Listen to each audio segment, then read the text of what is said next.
bahwa ketika menjadi penyelenggara untuk tahun 2024 ini itu bukan hal yang sepele dan itu bukan hal yang mudah. Tentunya ketika penyelenggaraan pemilu 2024 ini mempunyai suatu beban kerja yang begitu berat dibanding dengan pemilu-pemilu sebelumnya.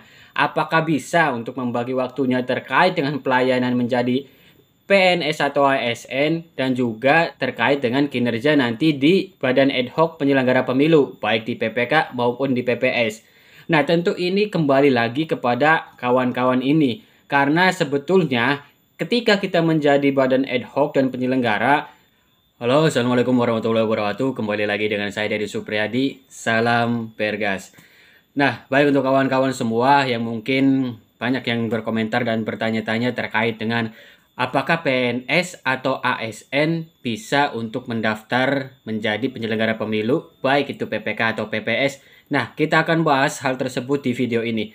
Tapi sebelum ke pembahasannya, seperti biasa untuk kawan-kawan semua yang baru melihat channel saya ini dan juga baru berkunjung ke channel saya ini, jangan lupa untuk klik subscribe di channel ini dan juga nyalakan tombol loncengnya sehingga teman-teman bisa mendapatkan notifikasi terbaru setiap saya upload video. Baik, kawan-kawan semua, seperti apa pembahasannya? Simak videonya berikut ini.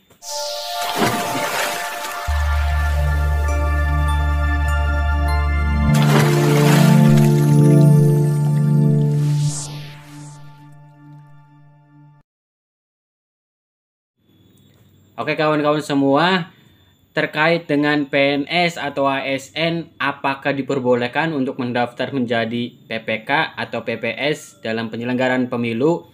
Nah, kalau kita merujuk sendiri kepada aturan yang di KPU, yaitu sebagai penyelenggara ya, di situ memang tidak ada larangan khusus terhadap PNS ataupun ASN ya. Nah, kalau kita lihat di persyaratan-persyaratan yang sudah ada, terkhusus ini kan sudah dibuka rekrutmen PPK. Coba saja dilihat di situ, di petunjuk teknisnya dan juga di PKPU-nya, itu sama sekali tidak ada larangan untuk seorang PNS atau ASN untuk mendaftar.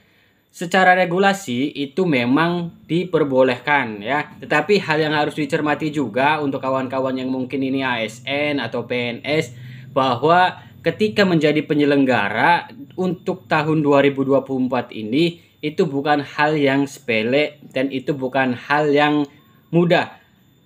Tentunya ketika penyelenggaraan pemilu 2024 ini mempunyai suatu beban kerja yang begitu berat dibanding dengan pemilu-pemilu sebelumnya.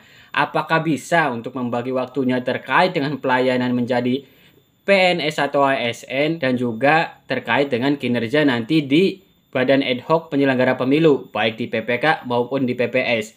Nah, tentu ini kembali lagi kepada kawan-kawan ini, karena sebetulnya ketika kita menjadi badan ad hoc dan penyelenggara, tentunya kita harus mempunyai waktu yang maksimal, terutama untuk mensukseskan pemilu 2024 ini. Sehingga setiap tahapan mulai dari awal sampai nanti setelah penyelenggaraan dan juga selesai, ini bisa maksimal. Kinerja kita tidak terganggu dengan kinerja dari pekerjaan yang lainnya.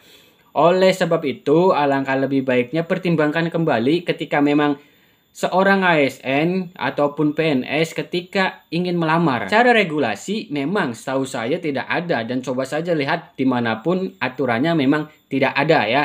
Terkecuali memang ketika dalam suatu daerah tersebut ya ada perda ataupun peraturan daerah yang melarang ASN untuk mengikuti atau menjadi penyelenggara pemilu.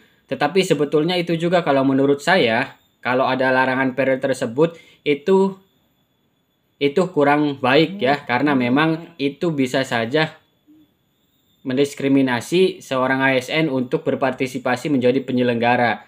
Nah, kembali lagi ketika memang menjadi ASN dan juga PNS itu sudah disumpah untuk menjadi pelayan dari masyarakat. Harusnya memang untuk mengedepankan pelayanan masyarakat ini adalah memberikan waktu yang optimal.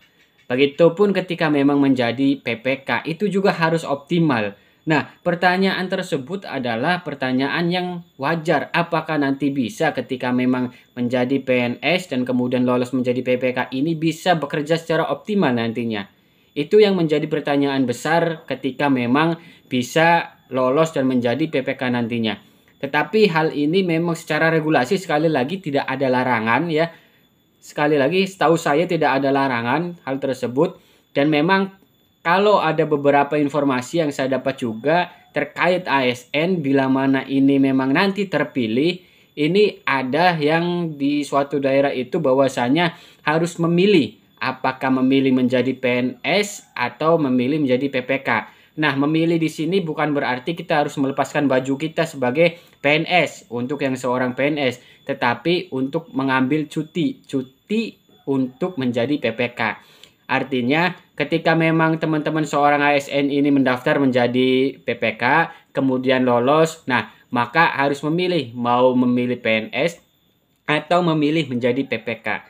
Kalau memang memilih menjadi PPK, berarti harus cuti terlebih dahulu dari PNS-nya atau ASN-nya. Tetapi bila mana memang tetap di PNS, berarti PPK-nya harus mundur gitu kan, seperti itu. Jadi hal ini adalah hal teknis dan juga perlu dipertimbangkan bagi kawan-kawan yang memang menjadi ASN, menjadi abdi negara, dan juga sudah disumpah menjadi seorang pelayan masyarakat. Tentu ini harus dipertimbangkan lagi secara matang dan juga nanti bisa berimbang baik kinerja di pelayanan masyarakat sebagai PNS dan juga terhadap kinerja sebagai badan ad hoc nantinya bila lolos untuk mensukseskan pemilu di tahun 2024 itu. Saya rasa itu terkait dengan hal ini, apakah memang ASN dan PNS ini boleh daftar untuk menjadi penyelenggara pemilu baik PPK maupun PPS.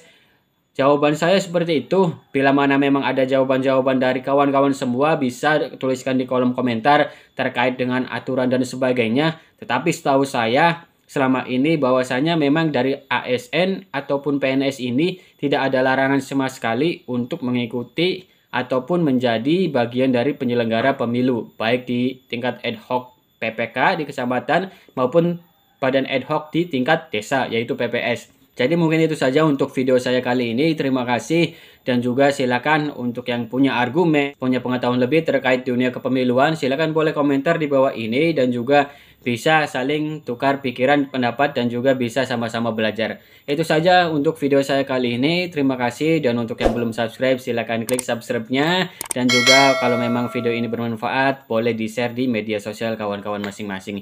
Itu saja, terima kasih. Assalamualaikum warahmatullahi wabarakatuh.